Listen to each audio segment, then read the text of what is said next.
แล้วก็ไปออกราคาเท่า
นะโมตัสสะภะคะวะโตอะระหะโตสัมมาสัมพุทธัสสะนะโมตัสสะภะคะวะโตอะระหะโตสัมมาสัมพุทธัสสะนะโมตัสสะภะคะวะโตอะระหะโตสัมมาสัมพุทธัสสะขอนอบน้อมแด่พระผู้มีพระภาคเจ้าผู้สูงล้ำคุณพระธรรมผู้สูงส่งคุณพระสงฆ์ผู้ประเสริฐจึงก่อเกิดพระรัตนตรัยให้เราและท่านได้กราบไหว้จนถึงทุกวันนี้ขอถวายความเคารพและขอโอกาสพระอาจารย์วิทวนกตวีโลผู้เป็นประมุขประธานสงฆ์เป็นเจ้าอาวาสในวัดหรืออารามแห่งนี้และขอโอกาสพ่อแม่ครูบาอาจารย์พระมหาเถระอนุเถระพระภิกษุทุกรูปทุกนามณโอกาสนี้ขอเจริญสุขเจริญพรไปยังศรัทธาท่านสาธุชนคนใจบุญทั้งหลายทั้งหญิงทั้งชายเพื่อความสุขสบายขอให้ท่านทั้งหลายจงเอามือลงฟังธรรมด้วยความเคารพบ่นบก็ได้เด้อว่าแต่เงียบก็พอเนื่องจากมื้อนี้เป็นมื้อออกพรรษาในช่วงเข้าพรรษานี่เป็นช่วงที่พ่อแม่ครูบาอาจารย์เพิ่นฝึกฝนปฏิบัติธรรมศึกษาธรรมะคำสั่งสอนของพระพุทธองค์แล้วก็ช่วงออกพรรษากับหูทางเลาะบาดเนี่ยปานปล่อยเอียนลงตุ่มกะเนื่องจากคันเว้าตามจริงแล้ววันเทโวโลหณะนี่คือมื้ออื่นแต่มื้อนี้ก็คือมื้อออกพรรษาก็สิเว้าความเป็นมาปันฟังจักเล็กจักน้อยก็สิขอใช้เวลาพอสมควรก็เพื่อให้ออกตนญาติโยมได้พากันเข้าอกเข้าใจนำจักเล็กจักน้อยเพื่อเป็นข้อคิดสะกิดเตือนใจได้หลายๆอย่างเนื่องจากว่าวันเทโวโลหณะนี่เป็นหยังเขาคือเอิ้นว่าเทโวหรือเทวะนี่มาจากคำว่าเทวดาโอหณะมาจากคำว่าลงความหมายในที่นี้ก็คือการลงมาจากเทวโลกคือหมายถึงไผหมายถึงพระพุทธเจ้าเดิมทีแล้วนี่พระพุทธองค์นี่เพิ่นไปจำพรรษาหลังจากเพิ่นตรัสรู้ได้7พรรษาแล้วก็นึกถึงพระพุทธมารดาคือแม่ของเพิ่นนี่ในตามพุทธประวัตินี่หลังจาก7มื้อแล้วเพิ่นก็เสียหรือสวรรคตคือตายไปแล้วไปเกิดในสวรรค์ชั้นดุสิตชั้นที่4บัดนี้เมื่อเพิ่นตรัสรู้เป็นพระอนุตตรสัมมาสัมโพธิญาณแล้วคือได้เป็นพระพุทธเจ้าแล้วฮอด7พรรษาก็เลยไปโปรดพุทธมารดาอยู่สวรรค์ชั้นดาวดึงส์เป็นหยังคือได้ไปโปรดอยู่สวรรค์ชั้นดาวดึงส์สวรรค์ชั้นดาวดึงส์นี่เป็นสวรรค์ชั้นที่2แม่ของเพิ่นเป็นเทวบุตรอยู่ชั้นที่4ก็เพราะว่าเนื่องจาก สิได้แสดงธรรมแก่เทวดาชั้นผู้น้อยเทวดาชั้นผู้น้อยนี่บ่สามารถขึ้นไปชั้นถึงหรือสูงนี่ได้เพราะว่าบารมีเจ้าของน้อยบุญเจ้าของบ่หลายคันบุญหลายนี่ยังสิขึ้นไปสวรรค์ชั้นสูงๆได้แต่ว่าชั้นสูงๆนี่สิลงมาได้หลังจากนั้นแล้วเพิ่นก็ไปจำพรรษาอยู่เทิงสวรรค์หั่นล่ะอยู่3 เดือนเพื่อโปรดพุทธมารดาจนมีเทวดานี่บรรลุธรรมนี่หลายเทวดาสวรรค์ชั้นดุสิตก็ได้ลงมาฟังธรรมนำเพิ่นมาฟังธรรมอยู่สวรรค์ชั้นดาวดึงส์แล้วก็บัดนี้เมื่อออกพรรษาแล้วเพิ่นก็เลยเสด็จลงมาเขาก็เลยเอิ้นว่ามื้อที่เพิ่นเสด็จลงจากเทวโลกมื้อวันเทโวโลหานะนี่มีความสำคัญจังใดมีความสำคัญเพิ่นบอกว่าพระพุทธองค์เนี่ยเพิ่นสามารถเฮ็ดให้เปิดได้3โลกหรือเขาเอิ้นว่าพระเจ้าเปิดโลกบางหม่องเขาเอิ้นเปิดได้3โลกนี่หมายความว่าทั้งเทวดาหรือมนุษย์หรือนรกหรือ3โลกนี่ล่ะได้เห็นกันซึ่งกันและกันเทวดาก็เห็นมนุษย์เห็นสัตว์นรกสัตว์นรกก็เห็นมนุษย์ก็เห็นเทวดามนุษย์ก็เห็นเทวดาแล้วก็สัตว์นรกก็ต่างคนต่างเห็นกันมื้อนี้นั่นเพิ่นว่าจังซั่นก็คือมื้อที่วันพระเจ้าเปิดโลกหรือวันเทโวโลหนะบัดนี้มาเห็นออกตนญาติโยมพากันได้มาทำบุญตักบาตรก็ต่างกันที่จริงแล้วอาตมานี่ไปหลายหม่องหลายบอนก่อนสิได้มาอยู่บ้านเจ้าของก็ไปหำเฮียนมาอยู่ทางเพชรบุรีแน่ตั้งแต่เป็นเณรทางจังหวัดหนองคายแน่มาเห็นบ้านกุดหมักไฟมีความสมัครสมานสามัคคีกันดีว่าแต่เริ่มตั้งแต่เป็นบุญเป็นงานว่าแต่เห็นเป็นว่าแต่บอกแล้วก็ในช่วงเข้าพรรษาเนี่ยในช่วงเข้าพรรษาก็เห็นพ่อแม่ครูบาอาจารย์นี่ก็มีความสามัคคีกันดีโดยเฉพาะความเมตตาของอาจารย์เจ้าอาวาสเนี่ยมีแต่ส่วนไปหั่นส่วนไปนี่เอ็ดนั่นเอ็ดนี่โอ้ยดูความเมตตาเพิ่นคันว่าตามจริงแล้วเนี่ยคันสมมุติว่าครูบาอาจารย์หรืออาจารย์เจ้าอาวาสเนี่ยมีแต่ใส่กดขี่ข่มเหงเป็นนั่นเป็นนี่โอ้อาตมาก็สิอึดอัดแต่อันนี้บ่ได้อึดอัดเลยเพิ่นเป็นกันเองแบบเรียบง่ายแล้วก็ทั้งพระอาจารย์เล็กเพิ่นก็โอ้เมตตาขนาดมีแต่องค์ดีๆมีแต่องค์งามๆเป็นกันเองทั้งนั้นตลอดระยะเวลา3เดือนนี้อาตมาก็มาเห็นก็หลายๆอย่างทั้งประเพณีวัฒนธรรมทั้งพ่อแม่ครูบาอาจารย์ก็มีความเอื้อเฟื้อเผื่อแผ่หลายๆอย่างทางออกตนญาติโยมก็คักเห็นแล้วก็เป็นตาหน้าอ่อนซ้อนโดยเฉพาะมื้อนี้วันเทโวโลหะนะเนี่ยบ้านอาตมาบ่หลายปานนี้ใดญาติโยมบ้านอาตมาแต่อันนี้เนี่ยเรียงแถวกันยาวไปเบิดเลยพากันเตรียมโตพากันใส่บาตรตักบาตรหยาดน้ำเฮ็ดนั่นเฮ็ดนี่ตามประเพณีบ่ว่าสิเป็นงานเข้าพรรษาหรือออกพรรษาคนก็หลายนี่แหละทุกท่านทุกคนคือเบิ่งไปแล้วก็คือความสมัครสมานสามัคคีความปองดองกันหักกันไว้คือจังข้าวเหนียวปั่นใหญ่อย่าได้เพแตกหม่างคือน้ำถือข้าวเหนียวหักกันไว้คือจังฝนแสนหาตกลงมาจากฟากฟ้ามาโฮมหุ่งอยู่หนองบัดนี้หันเฮาสิเห็นได้ว่านี่คันเว้าไปแล้วก็นึกถึงคำสั่งสอนของคนโบราณเพิ่นเว้าคำหนึ่งไว้เว้าว่าย่านไลเดย่านว่าเสือสางสิลืมป่าไล่ดงย่านว่าสงฆ์องค์สี่สิหนีข้องพุทโธเจ้าย่านว่าเราบริษัทเสือบ่เหลือในไว้สืบต่อย่านว่าปอถิ่มเสือกไว้ไปเป็นใหม่อ้อยไฟย่านไลเดย่านแต่มั่นสิไกจากเหวย่านแต่หนัง3 แก้วสิไกจากเสือกขาวแท้นอย่านแท้นอย่านแต่หนาวสิไกจากฮ้อนคนสิอ่อนแอวหาย่านไลเดย่านแต่ผีหน้าเข้าผีเฮือนสิซ้ำเติม ย่านแต่ผีปาซ้ำผีดำสิเหล่าพ้อยขั้นเปไปในทางถ้ำบัดนี้ย่านไรเดย่านแต่มั่นสิไกจากเหวย่านแต่หนังสามเกวสิไกจากเสือขาวหนังสามเกวเนี่ยท่านเปรียบเทียบในทางถ้ำเนี่ย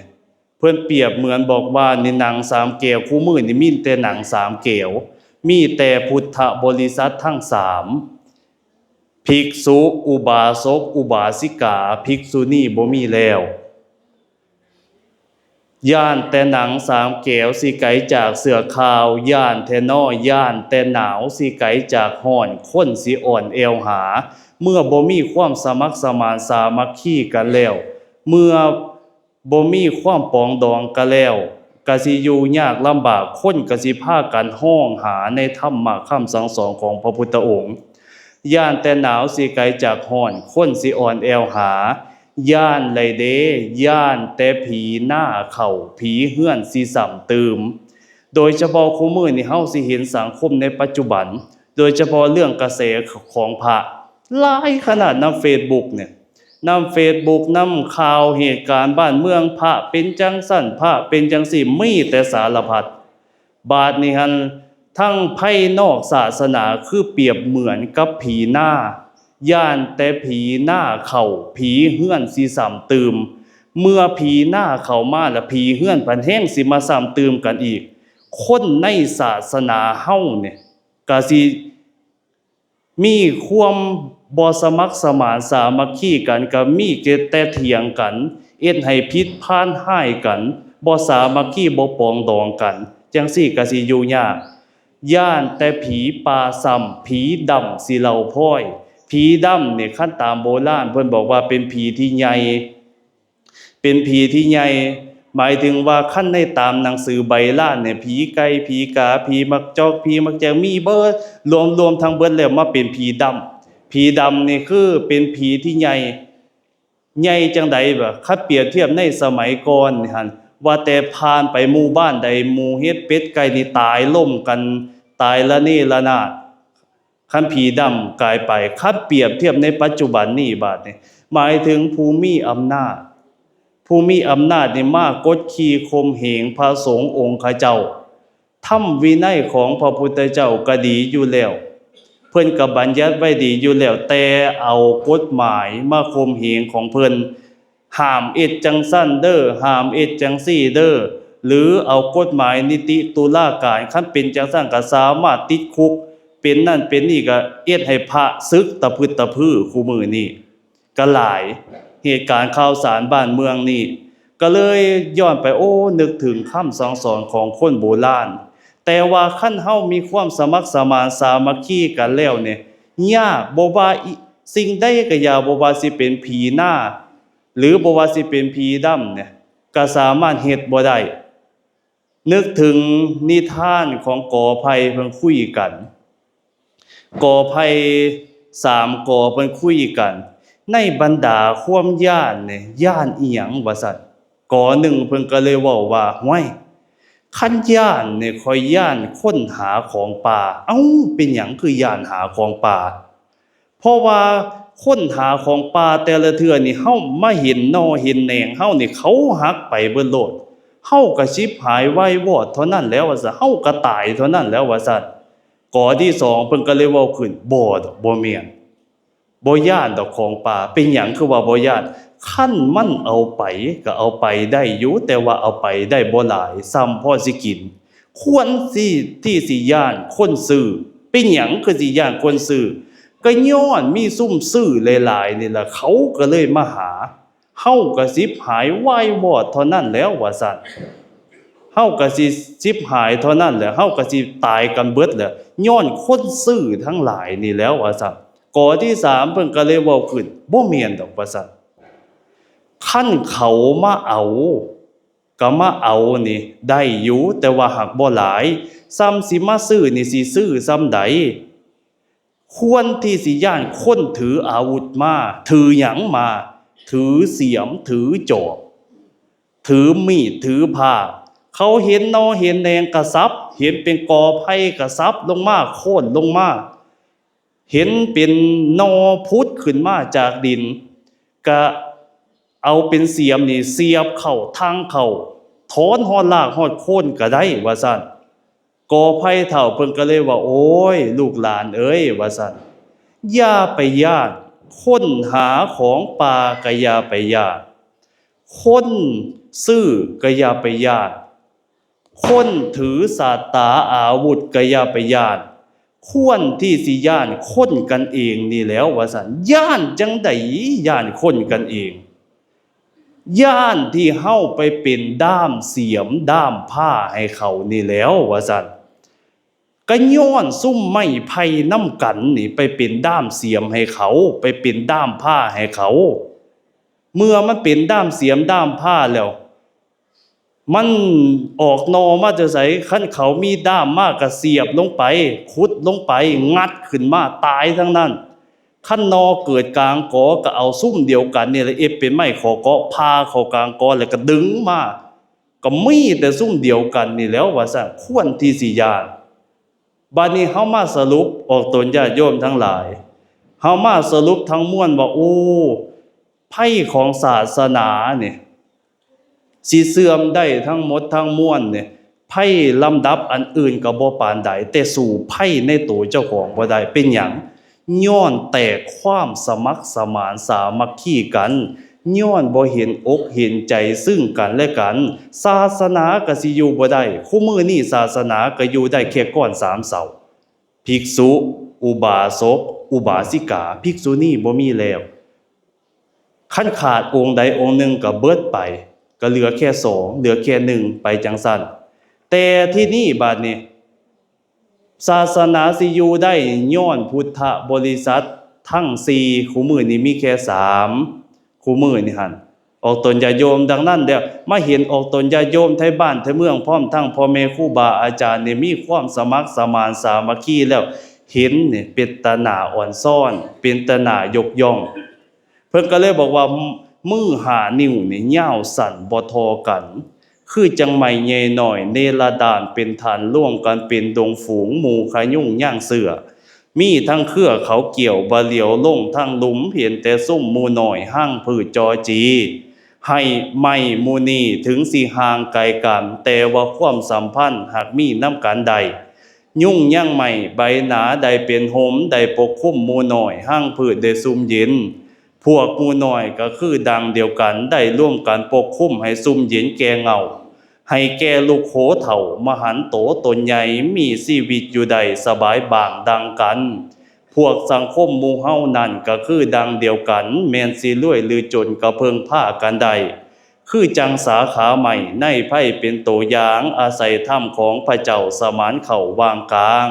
แสนสิทุกข์ยากหายเฮาก็แม่นน้ำข้นแม่นสิรวยหรือจนก็เพิ่งพากันใดคือจังเหือค่าแก่งเกียนเห็นให้เกียนแก่เถื่อหอนามเหือสิได้แก่เกียนสันแล้วไอ้น้องเอ้ยคนโบราณเพิ่นสอนไว้คือต่างคนต่างเพิ่งพาซึ่งกันและกันสุขาสังคสะสามัคคีความพ้องเพียงของหมู่คณะนำมาซึ่งความสุขมาเห็นออกตนญาติโยมพากันเฮ็ดแล้วก็โอ้เห็นแล้วเป็นตาหน้าอ่อนซ่อนเป็นตาหน้าอ่อนซ่อนจังไดบ่พากันมีความสมัครสมานสามัคคีกันดีว่าแต่พ่อแม่ครูบาอาจารย์บอกไปก็พากันหุ่มตึ้มขึ้นมาเห็นแล้วอยากเอาไปเป็นแบบตัวอย่างทุกท่านทุกคนอาตมาภาพมาจำพรรษาตลอดถึง3เดือนก็ได้ฮู้หลายๆอย่างทั้งประเพณีวัฒนธรรมทั้งนิสัยพ่อแม่ครูบาอาจารย์ทั้งอีหยังหลายๆอย่างทุกท่านทุกคนก็ทุกท่านทุกคนหลายๆคนก็ได้มาฟังเทศน์มาฟังธรรมก็สิได้ซึมซับไปพ่อเล็กๆพ่อเล่นน้อยๆตลอดระยะเวลา3เดือนออกตนญาติโยม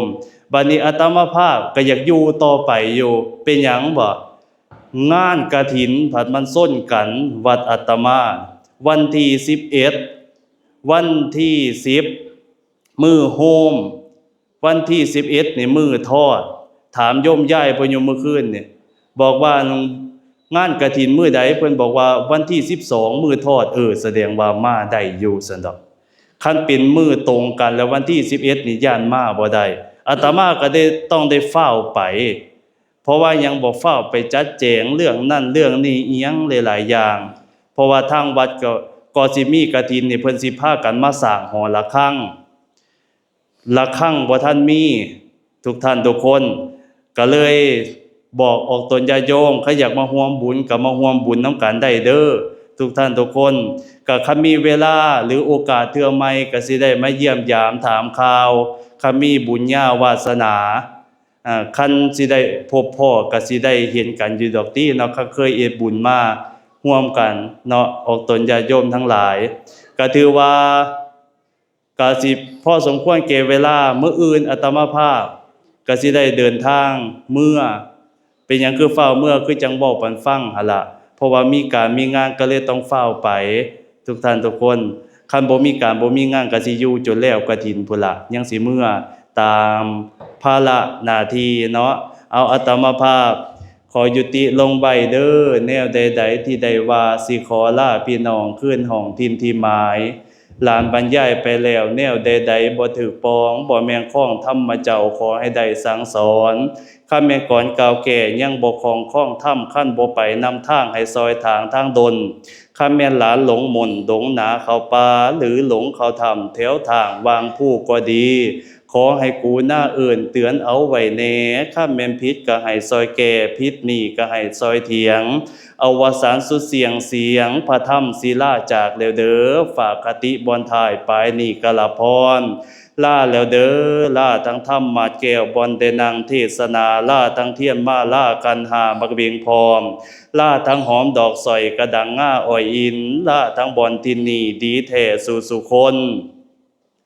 ล่าทั้งบอนเคยสนอยู่ระหว่างจักข้าวล่าทั้งลุงเอาเฒ่าแก่พ่อแม่พร้อมล่าทั้งพงพันเสือสิขอเมื่อไก่ห่างแล้วล่าทั้งทางศรัทธาเจ้าที่ให้มาเว้าสู่ฟังหลานได้นำเอามาให้ค่ำใดๆพอพระองค์ทรงตัดกล่าวพ่อได้เป่าบอกสี่เตือนขอแห่งตนหลานหักมาโดนแล้วจนเวลาสิกลับตาวแล้วข้าวสิเดินดันดนไปหน้าย่ำมันไก่แนวใดๆกะลาแล้วซับพยอมได้น้อมเหนียวใจบ่เหี่ยวเหือดแห่งจังฟังซ้ำเทื่อสองเด้อขอให้โยมทั้งพ้องนี่จงสุขเขียเหลือประมาณเด้อบริวารสมบัติสะพังพืชไล่ล้อมขอให้หอมศีลสางตามทางพุทธโคดละสังโยชน์ใหญ่หน่อยตามห้อยเจ้าพอภาษีทางโลกีม่านจะต้องให้พูดพองดังท่องจับสุขอุลาคณะนับรับเงินค่ำกำแต่แบ่งให้หักแพงแบ่งปันหล่นให้หมู่คนได้หักต่อไปทางใดก็ได้พบพอนอคนคำสัมพญาพุ่นเด้อหากวาสนายังบกพร่องยังเที่ยวท่องในวัฏฏะสงสารขอให้บังเกิดเป็นมงคลจักรวาลได้พบผ่านสมเด็จพระพุทธองค์ได้พบพระปัจเจกองค์ผู้สูงล้ำได้พบพระธรรมและพระอริยสงฆ์ได้พบปราชญ์ผู้ปีชาปัญญายงทั้งสื่อตรงด้วยสัตยาและบารมีได้สิ่งใดขอให้ได้สุจริตทั้งผู้คิดบุญญาติทาสีจงปัดเปลืองเรื่องปัญญาวิชามีเจริญสีสุขสวัสดิ์พิพัฒนา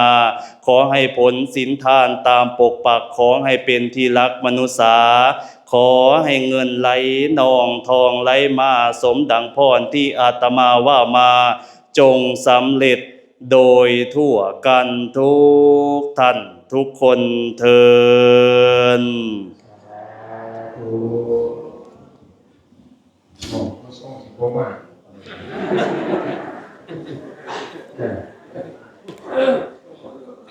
คำบอก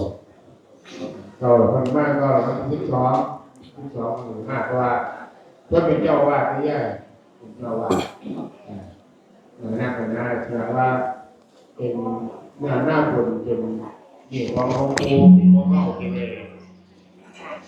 ยิ่ง